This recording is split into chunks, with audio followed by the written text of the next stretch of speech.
Bienvenidos a Culturítica. Nuestro tema de hoy, la cultura política y la diversidad sexual. Nuestros invitados, Gabriel Gutiérrez, periodista especializado en temas de diversidad sexual, ha sido servidor público, candidato a diputado local y actualmente colabora en medios digitales enfocándose en el arte, la cultura y los derechos humanos de las personas LGBT. Antonio Medina, maestro en comunicación política, defensor de los derechos de la comunidad LGBTTI, coordinador nacional de diversidad sexual del PRD. Y además tendremos un encuentro con Platón. No te muevas, ya vamos a empezar. Culturítica, cultura y política. El movimiento por los derechos de la comunidad LGBTTI+ en México cobra fuerza a partir de la década de los 70s. Gabriel, platícanos un poco sobre la historia del movimiento y sus reivindicaciones. Bueno, el movimiento LGBT, o lo que conocemos hoy como movimiento LGBT, nace por ahí el 71 con la primera marcha, en ese momento la marcha gay, luego tuvo diferentes nombres, marcha gay lésbica, lésbico gay, ahora es marcha LGBT, marcha de la diversidad sexual. Y nació de los movimientos, muchos de las y los activistas en ese momento ya habían participado en otros movimientos trotskistas, movimientos socialistas, movimientos obreros, ya tenían experiencia en la demanda y en la denuncia social y a partir de procesos de reflexión que ellos y ellas cuentan que hicieron al interior de sus colectivos, se dieron cuenta que era momento de salir y decir, aquí estoy, de hablar por su diferencia, como lo dice el MBL. Y bueno, a partir de eso, el momento, digamos, clave es justo eso, el avance de las marchas. Yo creo que también un momento clave en la historia LGBT y en la participación política de las y los LGBT es el movimiento de Cuauhtémoc Cárdenas en su momento, en donde explota, ¿no?, el movimiento democrático. Y a partir de ese momento, muchos, y hay que decirlo, muchos partidos políticos comienzan a jugar, en el mejor sentido de la palabra, con las identidades LGBT, a incluirlas, a llamarles, los medios de comunicación, las escuelas, las universidades, también los entes comerciales.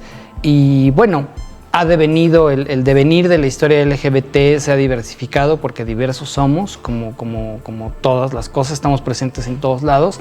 Y hoy seguimos, en el 2023, seguimos en el camino de construcción. Jamás me ha gustado hablar de luchas, sino del camino de la construcción y de la diversidad en las diversidades. En México hasta la fecha, ¿cuáles consideras que han sido los avances y pendientes más importantes en materia de los derechos de la comunidad? Yo creo que el gran avance es que estemos incluidos, aunque tendríamos que hacer una reforma al artículo 1 que incluye la preferencia sexual. Tendríamos que ampliar esa definición del artículo que está en la Constitución para hablar de orientaciones, para hablar de expresiones de género y para hablar de orientación sexual en lugar de preferencia. Me parece que ha habido avances. El matrimonio igualitario es un avance, sí, pero hay un montón de cosas que todavía están ahí detenidas. Tendríamos que estar hablando de cuotas arcoíris en los trabajos, sobre todo en el sistema público federal. Evidentemente, si se incluyen las cuotas LGBT de trabajo específicas en el gobierno federal, tendría a su vez que replicarse en los gobiernos estatales, locales, municipales. El reto, creo, es en los municipios y al interior de la República. La Ciudad de México tiene avances, a nivel federal hay avances, pero esos avances casi nunca se ven reflejados al interior. Hay un montón de bandos municipales que todavía tienen en su bando de policía y buen gobierno las faltas a la moral, por más anacrónico que pueda ser en este 2023. Hay el delito de peligro de contagio, que afecta a muchísimas personas, pero hay muchísimas personas, sobre todo hombres homosexuales, que pueden ser criminalizados por ese delito solo por vivir con VIH. Me parece también que tendríamos que empezar a hablar de manera transversal en todo. Los LGBT, las personas de los colectivos LGBT, estamos en absolutamente todos lados. Y cuando hablo de todos lados, hablo desde las primarias hasta los casas asilo para personas adultas mayores. Desde las escuelas hasta las universidades, hasta los centros de readaptación social. Estamos en absolutamente todos lados, en el sistema de salud, en el sistema laboral, en los partidos de derecha, en los partidos de izquierda. Estamos en todos lados. Creo que hemos fallado al no integrarnos a los institutos políticos. Creo que hemos fallado al no pensar un poquito más allá de la bandera y saber que arriba de la bandera está la bandera de México. Creo que en ese sentido hemos fallado. Gabriel, tú participaste en el Parlamento LGBTIQ+ 2022. ¿Consideras importante este ejercicio democrático? ¿Cuáles fueron sus principales aportaciones?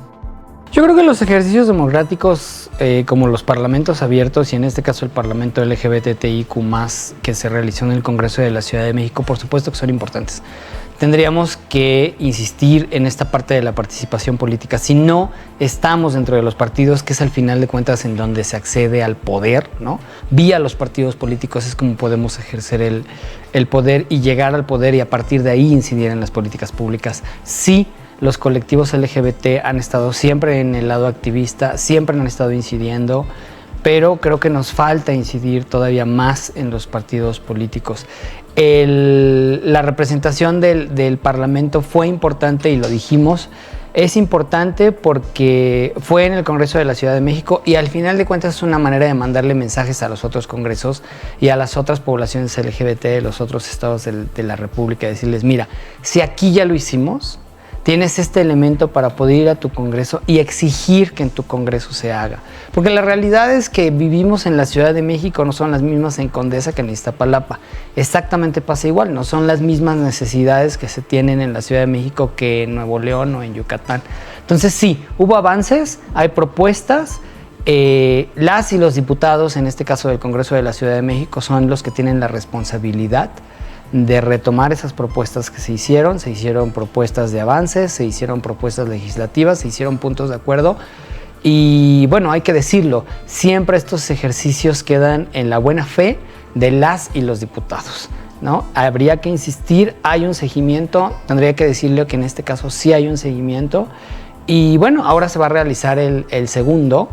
Y hay que ver y apoyarles a las personas que están participando e invitar a las poblaciones a que participen en estos ejercicios. ¿Cuál es la agenda LGBTTI+ y qué propones para su atención y solución? Mira, yo creo que en ese sentido tenemos todos los mecanismos para poder exigir en este preciso momento de la coyuntura es la vacuna para monkeypox. Pero también tendríamos que estar hablando de la vacuna de VPH para hombres que tienen sexo con otros hombres, no forzosamente gays, sino hombres que tienen sexo con otros hombres. Tendríamos que estar hablando de inclusión en los sistemas de salud de las perspectivas LGBT, de modificaciones en los programas de estudio a nivel federal, de muchas carreras, porque cuando se habla de turismo no se habla de turismo LGBT, cuando se habla de medicina no se habla de salud LGBT, cuando se habla de educación no se habla de salud LGBT, cuando se habla de derecho no hay perspectiva LGBT.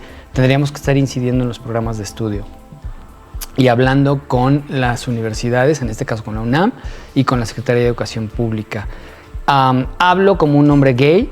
Si algo me queda claro en este 2023 es que yo no puedo hablar de las demás agendas. No puedo hablar de la agenda trans, ni transgénero, ni travesti. No puedo hablar de la agenda bisexual, ni de la agenda de las mujeres lesbianas. Las puedo acompañar, por supuesto, y las puedo apoyar como parte de la colectividad que somos. Pero en este momento creo que los hombres gays tenemos cuestiones de salud. No forzosamente es un tema del VIH de los hombres homosexuales, pero somos una de las poblaciones que siguen más afectadas por esto. Tendríamos que hablar también de estar pensando en que nos estamos haciendo viejos y que vamos a tener que enfrentar esas realidades, porque sería muy triste que saliendo del closet durante toda la vida tendríamos que regresar al sistema de cuidados volviendo a ser unos viejitos en el closet. Eso sería muy triste. Tenemos que hablar de infancias, de perspectiva LGBT y de historia. Nos urge hablar de historia y de memoria de las diversidades sexuales en México. En México existe una cultura de respeto y tolerancia hacia la diversidad sexual y en su caso, ¿en qué nivel se encuentra? Mira, la última encuesta que hizo el CONAPRED, que ha venido en este sexenio, sobre todo en esta administración, a quitársele muchas de las herramientas que tenía. Nunca ha tenido dientes y eso nos hace falta. Nos hacen falta dientes para castigar la discriminación. Y castigar no quiere decir meter a la cárcel. Castigar es hacer un castigo social, multas. Hay un montón de formas de castigar sin que tenga que meterse a la cárcel a la gente, a menos que esto fuera reincidente. Me parece que de principio la última encuesta se realizó hace años. Tendríamos que hacer una encuesta actualizada a nivel nacional que abarcara, que fuera cualitativa y cuantitativa para saber en dónde estamos. Me parece que tenemos un problema grave de pensar que ya se acabaron, que ya está todo cool. Yo estoy ahorita platicando con ustedes, ¿no? En un instituto político que desde siempre ha sido abierto a las diversidades sexuales. Pero también hay que decirlo, en este país hay partidos políticos que le hablan a sus ciudadanos que piensan no tan LGBT friendly como este instituto sí lo hace. Es importante hablar también, creo, autocríticamente, que nos estamos peleando entre nosotros mismos y que nos estamos cayendo en actitudes misóginas y en actitudes transfóbicas, y que también las identidades trans están teniendo ciertas actitudes que no son las que se esperaría en un sistema democrático de debate y de confrontación de las ideas. No podemos caer en el error de pensar que tenemos la verdad absoluta, y no podemos caer en el error de eso que nos hicieron a nosotros, de borrarnos y de decir esta es mi verdad porque yo es lo que yo digo. Estamos cayendo en ese error, creo, y tendríamos que empezar a hablar en ese sentido de eso, ser autocríticos y ver más allá de la bandera LGBT, voltear arriba y ver que ahí está la bandera de México. ¿Cómo construir una ciudadanía incluyente y tolerante hacia la diversidad sexual? ¿Qué propones? Creo que nos falta ciudadanía. Los y los LGBT no somos una cosa rara, no vivimos en Pizza Planeta y estamos girando alrededor de otra cosa. Nos falta en lo general a las y los mexicanos ciudadanía. Se nos ha olvidado que tenemos un marco legal, una constitución, leyes que podemos utilizar. Tengo un amigo que dice, si no se queja, no se queje, ¿no? O sea, es muy fácil de repente agarrar el celular y poner un tweet, subir un Instagram y una historia de, me están discriminando. Sí, pero si no te quejas y no utilizas los elementos del Estado mexicano que tienes en la mano, ¿no? Que tienes las leyes en la mano, es un poquito complicado. Sí, la denuncia en redes sociales funciona, evidencia, se hace viral y ayuda para medirle el agua a los camotes socialmente, ¿no? Pero eso solo se queda en los medios de comunicación, y qué bueno que se queda en los medios de comunicación. Pero si no se ejerce la vía legal que nos otorga el derecho mexicano, entonces esas denuncias pues no se cuentan, porque no hay los instrumentos como para medir las denuncias que se hacen en redes sociales. Si no se ejerce la ciudadanía en el voto, si no se ejerce la ciudadanía quejándose o amparándose o reclamando a las instituciones que nos están violentando nuestro derecho a la salud porque no nos ponen la vacuna del monkeypox, o nos faltan a nuestro derecho a la educación porque no nos incluyen en los programas de estudio, poco podemos hacer socialmente. Nos falta ciudadanía, nos falta ejercer la ciudadanía la tenemos, nos falta mucho ejercer ese empoderamiento ciudadano y esos derechos y obligaciones ciudadanos que tenemos. Eso creo que hace falta en general, y los LGBT no nos escapamos. Regálanos un comentario final a modo de conclusión. Que tenemos un país hermoso, que tenemos un país riquísimo, lleno de diversidad. Somos uno de los poquísimos países megadiversos, y si no logramos entender esa megadiversidad traducida a las sociedades, nos estamos perdiendo de esa riqueza y nos vamos a perder de más. Hemos padecido, sufrido un gobierno, el actual, que le ha dado al traste a un montón de políticas públicas. No quiero decir con esto que estábamos perfectos, pero hoy estamos peor de lo que este gobierno recibió. Nos va a hacer falta un montón de trabajo para rescatar, para reconstruir, para reconciliarnos, para entendernos, y vamos a tener que hacer un profundo ejercicio de reflexión y de perdonar y de perdonarnos rápidamente para empezar a reconstruir este país. Este país necesita reconstruirse ya, sanar y a partir de ahí poder ver hacia la diversidad sexual. Si no se tienen los derechos básicos garantizados, si no se tiene trabajo, si no se tiene vivienda, si no se tiene trabajo digno, vivienda digna, educación digna, salud digna, poco, casi nada van a valer las banderas de la diversidad. Si no se tiene garantizado el piso mínimo básico, pues de poco importa el Pride, ¿no? De poco importan las diversidades sexuales. Tenemos que unirnos todos, todas, todes, para sacar adelante este país en la diversidad, en la tolerancia, en el respeto, en el debate.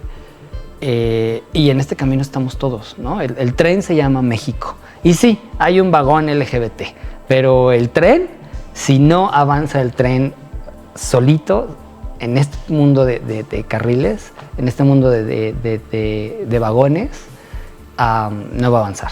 Entonces, es con México. Y sí, en el vagón LGBT, en el vagón indígena, en el vagón de las comunidades, en el vagón de las mujeres, todas y todos juntos. Yo soy Gabriel Gutiérrez, ha sido de verdad un placer poder compartir este espacio en Culturítica. Síganlo y síganme si quieren a mí en @GabrielGTZG en Twitter. Gracias.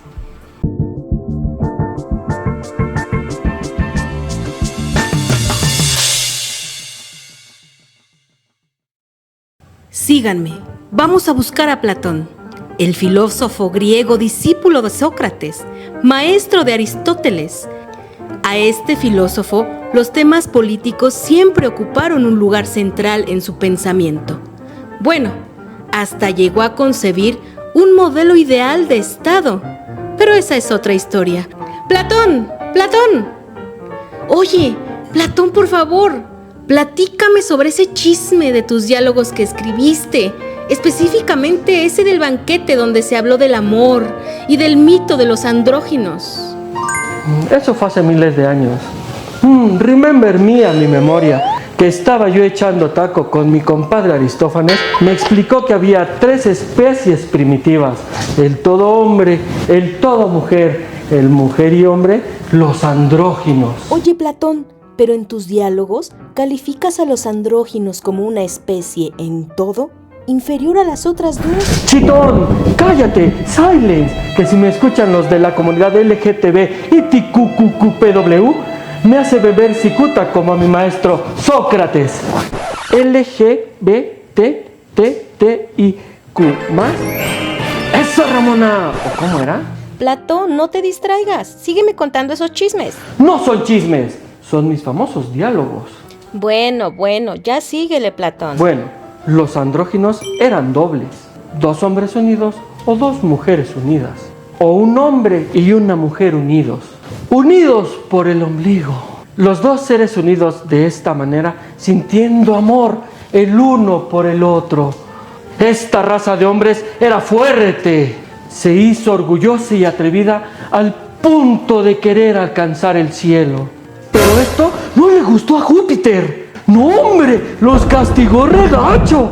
Los partió en 2. Júpiter decidió dividir estos hombres dobles. Comenzó por cortarlos haciendo de 1, 2. Desde entonces, la reproducción se hizo con un hombre y una mujer. Fue la sociedad que separó a los seres del mismo sexo, unidos primitivamente. Sin embargo, el amor que siente el uno por el otro ha guardado su antiguo recuerdo. Los hombres nacidos de hombres dobles se aman entre sí, como las mujeres nacidas de mujeres dobles se aman a su vez, como las mujeres nacidas de los andróginos aman a los hombres, y como los hombres nacidos de los mismos andróginos aman a las mujeres. A las mujeres que provienen de la separación de mujeres primitivas no llaman la atención a los varones y se inclinan más a las mujeres. A esta especie pertenecen las tribades. Del mismo modo, los varones que provienen de la separación de varones primitivos buscan el sexo masculino. Si se casan y tienen familia, no es porque la naturaleza los incline, es porque la ley los obliga. Eso lo escribí hace millones de años, Pero ahora que escucho este programa de Culturítica, oye, mana, pues voy a tener que escribir. ¿Qué tal si escribo diálogos sobre la igualdad y el amor? Porque en mis tiempos el amor era amor. Love is in the air, everywhere I look around.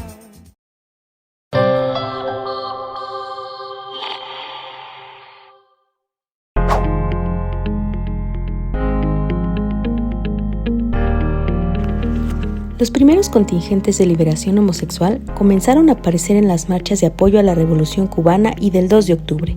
¿Consideras que el despertar político de la comunidad LGBT fue desde la izquierda? Claro, sí, la diversidad sexual o el movimiento lésbico homosexual o lésbico gay de los años 70 despierta luego de toda una serie de movilizaciones que se venían dando en la sociedad mexicana después del 68. Y sí, definitivamente surge desde las filas de la izquierda, del sindicalismo, por ejemplo, Nancy Cárdenas en el sindicato ferrocarrilero, ¿no? Desde espacios como intelectuales, pero siempre desde la izquierda y con un discurso, en algunos casos, de compañeros que iniciaron allá en los años 70 en sus juventudes, desde la visión trotskista, leninista, trotskista, desde posturas muy, en algunos casos, radicales, ¿no?, de los movimientos sociales. Pero definitivamente se inserta el movimiento de la diversidad sexual en un contexto de un país que está reconfigurándose, que está evolucionando, y una sociedad civil que todavía no, como decía Monsiváis en el 85, que despierta luego de la tragedia, pero el 68 es el gran cisma que se vive en el país, y muchos movimientos, entre ellos el de la diversidad sexual, empiezan a surgir muy en el closet, muy underground, muy en los departamentos de los compañeros, compañeras, muy en las facultades de la UNAM algunas, pero siempre como muy escondidos, muy en el closet. Pero definitivamente surge el movimiento de la diversidad sexual en los años 70, en el 78, apoyando nada más y nada menos que los 10 años de la Revolución Cubana, ¿no?, en este ideal socialista, en este ideal que para aquel momento Cuba significaba para toda la América Latina, ¿no? Y desde luego eso le llamaba mucho la atención a nuestros compañeros y compañeras que lucharon en el 79 en la primer marcha, donde salen un grupo pequeño que pues se manifiesta, ¿no?, y sale a las calles y sale del closet nuestro movimiento. En las pasadas elecciones, el protocolo del INE para garantizar el voto de las personas trans en condiciones de igualdad y sin discriminación se respetó. ¿Cuál fue el resultado? Platícanos un poco al respecto. Bueno, ese protocolo, sí quiero decirlo, es de la sociedad civil, de las organizaciones particularmente de mujeres trans, pero surge de una oficina de este partido, de la Oficina de la Diversidad Sexual, como una propuesta en donde mi equipo y yo hacemos un planteamiento muy general al INE por considerar que era un tema de urgente atención, ¿no? Las compañeras trans, los compañeros trans se han quejado toda la vida de que son discriminados cuando van a votar, ¿no? Y hasta antes del 2017 no había este protocolo donde quedaba a juicio de los funcionarios de casilla permitirles que votaran o no votaran. Y entonces, pues muchas compañeras de plano mejor no votaban, ¿no? Así nos lo decían. Entonces surge de aquí la propuesta solamente, con toda una argumentación de muchas cuartillas que le dimos al INE. Lorenzo Córdoba lo consideró pertinente, lo pasa al área de equidad y género del INE, y el INE convoca a la ciudadanía y se construye ese protocolo. Nosotros nos da mucho gusto que haya surgido como idea desde aquí, y desde luego lo que vino después, ya se aplica el protocolo, es un logro. No hay ningún registro en todo el país donde haya alguien que haya dicho que fue discriminada o discriminado por ser trans en las elecciones pasadas. Y luego en 2021 pues tenemos lo de las acciones afirmativas, que si no hubiera estado el protocolo, que si no hubiera habido toda esa discusión y esa exigencia desde la diversidad sexual para el tema del derecho al voto hacia las personas trans particularmente, no hubiéramos tenido ese basamento. Entonces creo que es una consecución de una política desde el INE, desde este órgano autónomo que quieren desaparecer por ahí o debilitar, y que bueno, pues hoy tenemos pues ese logro y otros que se han venido dando poco a poco. En las pasadas elecciones legislativas federales de 2021, los partidos políticos debieron postular 3 candidaturas representativas de la diversidad sexual. ¿Lo hicieron? ¿Cuál es la importancia de esta acción afirmativa? Bueno, las acciones afirmativas que se logran el 15 de enero del 2021, luego de una denuncia ciudadana y que el tribunal le da la razón a estas personas, el INE mandata a los partidos un poquito a destiempo, cuando ya estaban todas las propuestas de candidaturas, a que integraran a personas de la diversidad sexual. La mayoría de los partidos lo hacen, ¿no? Cumplen, pero la verdad es que en algunos casos, qué bueno que aquí en el PRD no sucedió, pero en algunos casos quisieron meter cachirules, metiendo a personas heterosexuales como si fueran parte de esa acción afirmativa de la diversidad sexual, porque además en la ley dice que pues no es obligatorio mostrar públicamente o decir públicamente que eres parte de la diversidad sexual, que es un tema que está a discusión para ver cómo podemos evitar poner candados para que gente deshonesta quiera usufructuar espacios de la diversidad sexual cuando no pertenecen a la diversidad sexual. Pero bueno, lo que tuvimos es que sí, en efecto, se lograron algunas candidaturas propuestas, quizá no en los espacios que hubiéramos querido. Yo mismo fui candidato en el 5º espacio plurinominal en la 4ª circunscripción. Y bueno, si hubiéramos tenido la misma votación de hace 3 años o 4, pues hubiera estado, ¿no? Pero no se tuvo y no quedé, pero estuve propuesto como diputado federal plurinominal. ¿Qué es lo que tenemos hoy? Bueno, sí se lograron. En el caso del partido mayoritario se lograron 3 espacios, ¿no?, de la diversidad sexual en algunos estados, regidurías, ¿no?, y espacios, pero creo que esa primera propuesta de las acciones afirmativas se cumplió parcialmente y la apuesta es que evolucionemos. Según el INEGI, en México, 1 de cada 20 personas de 15 años y más se autoidentifica como LGBT, o sea, un 5% de la población total de 15 años y más en México. ¿Consideras que la comunidad está suficientemente representada con las 4 diputaciones que ocupan personas de la diversidad sexual, 2 de ellas autodefinidas como mujeres trans? La representación de la diversidad sexual históricamente ha sido prácticamente nula, ¿no? Recordemos, en 97 el PRD propone a la primera persona LGBT a Patria Jiménez en 97, luego en Noé Uranga en 2009, a David Sánchez Camacho, y en los estados a 3, 4 personas más. Son acciones afirmativas que ya hacíamos nosotros, pero nunca ha sido suficiente. Y nunca ha sido suficiente porque, bueno, son 500 diputados y diputadas a nivel federal. En los estados, bueno, son 30, 40, 50 o hasta 60 diputaciones y no vemos que exista la representatividad. Creemos que por eso las acciones afirmativas las debemos defender. Ahorita tenemos el peligro de que el Plan B quiere anular o reducir los espacios para las acciones afirmativas y eso sería terrible. Pero por otro lado, lo que hemos tenido también no ha sido como suficiente, y no tanto porque no estén las personas, sino porque las agendas de quienes han estado, cuando menos en este momento, en los espacios políticos, pues han respondido más a las agendas ideológicas o políticas de los partidos que las agendas de la diversidad sexual, de la ciudadanía de la diversidad sexual. Eso es muy lamentable y lo digo de veras, pues con toda la responsabilidad política que uno debe tener con estos temas, pero no han sido o no han representado pues el ideal de tener una persona en el Congreso que defienda nuestros temas, porque simple y sencillamente en el caso de Morena, pues la mayoría decide lo que quiera y sus diputadas pues han quedado mal con la diversidad sexual. No creo que sea por pues, voluntad propia, pero sí por esta cosa de la mayoría aplastante que aún las propuestas de la diversidad sexual de sus legisladoras pues las han pasado a segundo o tercer término. ¿Qué opinas sobre el Plan B de la reforma electoral de López Obrador? ¿En qué afecta los derechos políticos de la comunidad LGBT? El Plan B, que es una propuesta del Ejecutivo Federal, del presidente, y que lo está llevando a cabo su partido en las cámaras,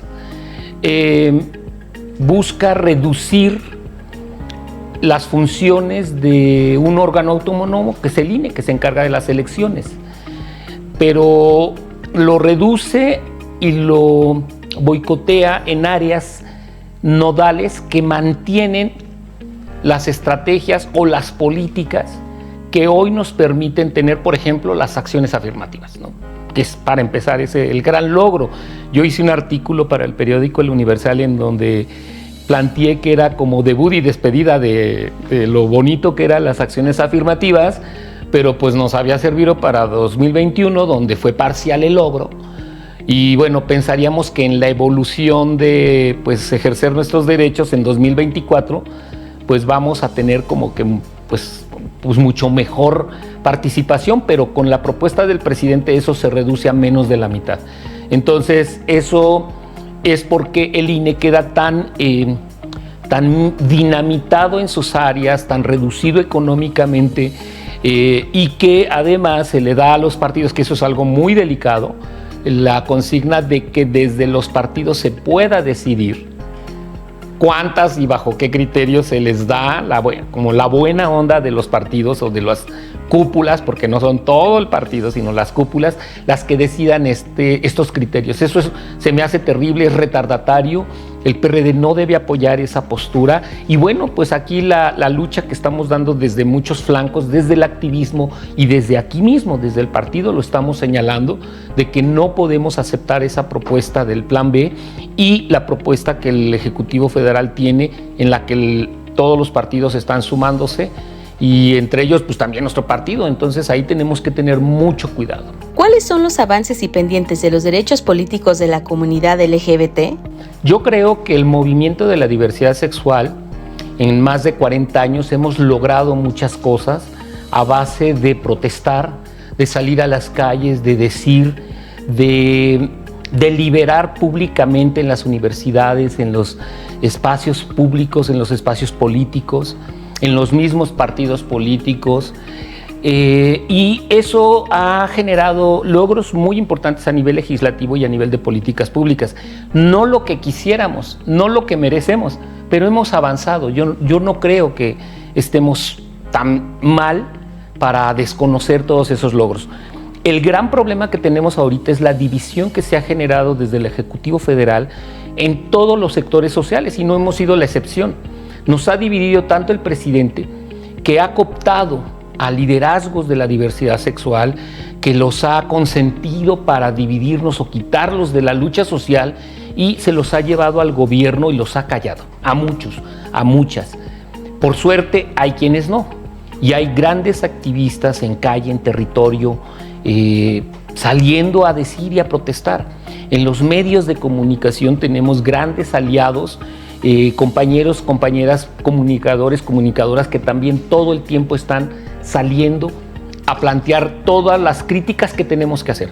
Hay que reconocer las cosas buenas y positivas, eso que ni qué, pero el movimiento está en una etapa muy importante en la que no puede permitirse ser cooptado por el gobierno o por los partidos políticos o por las empresas o por las fundaciones que les dan dinero, y tiene que regresar a ese sentido comunitario de trabajo colectivo, de trabajo, yo siempre digo, inteligencia colectiva, que permita que como movimiento, muy importante, estemos por encima de las agendas de los partidos, que logremos insertarnos a los partidos políticos, que logremos insertarnos a gobierno, que logremos insertarnos a las empresas, pero que privilegiemos la agenda comunitaria de la diversidad sexual. Solamente así vamos a poder seguir avanzando, y hagamos uso de los espacios políticos. Es nuestro derecho y, de hecho, yo diría nuestra obligación como ciudadanos y ciudadanas. ¿Qué propones para la atención y solución de los pendientes de la agenda LGBTTI+?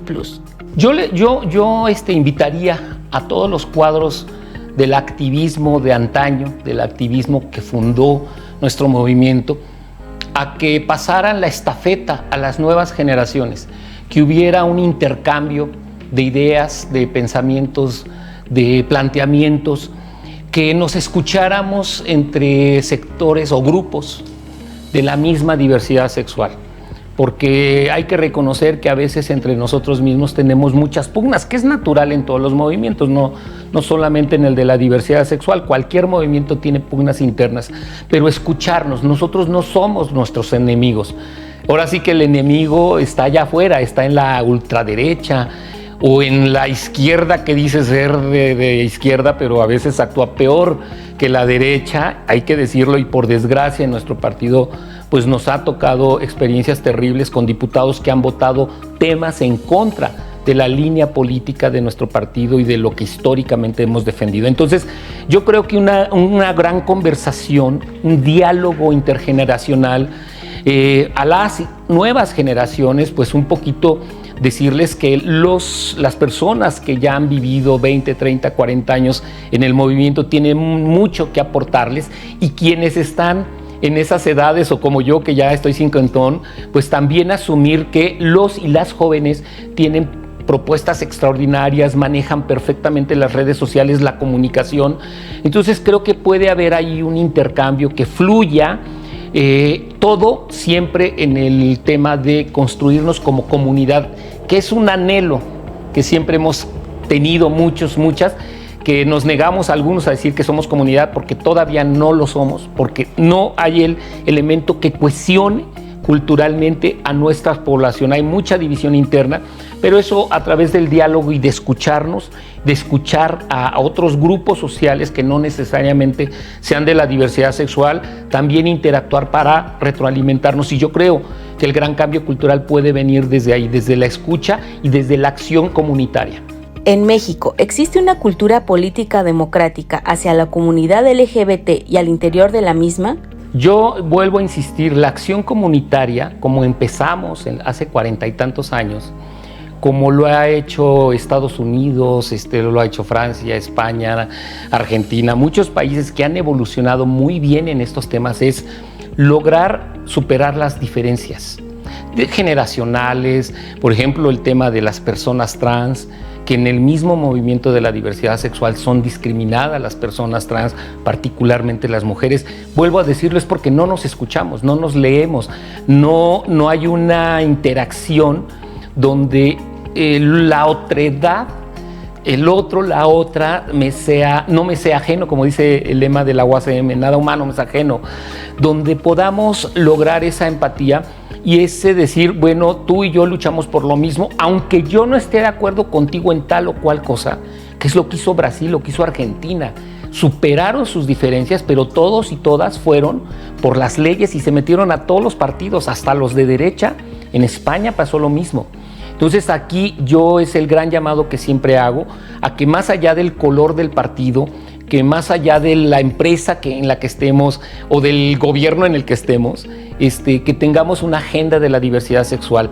Un poquito en esta idea romántica de la sociología de los 70s, como la conciencia de clase, ¿no?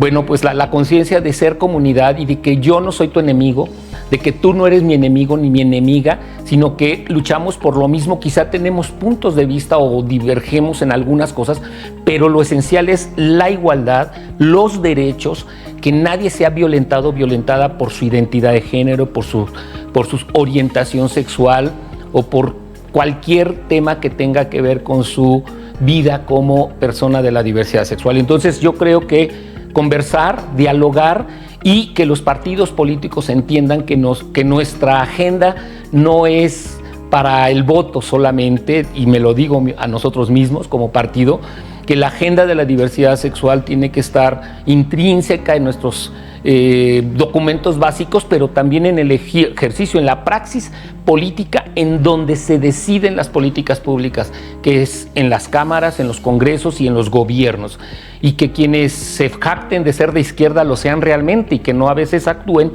peor que los de derecha. Bueno, pues yo soy Antonio Medina, soy director nacional de diversidad sexual aquí en el PRD, soy activista, soy académico, escribo y soy papá de Mateo, esposo de Jorge. Y me pueden localizar en mis redes sociales, en Twitter, @AntonioMedina41. Y no pregunten por qué el 41. Gracias.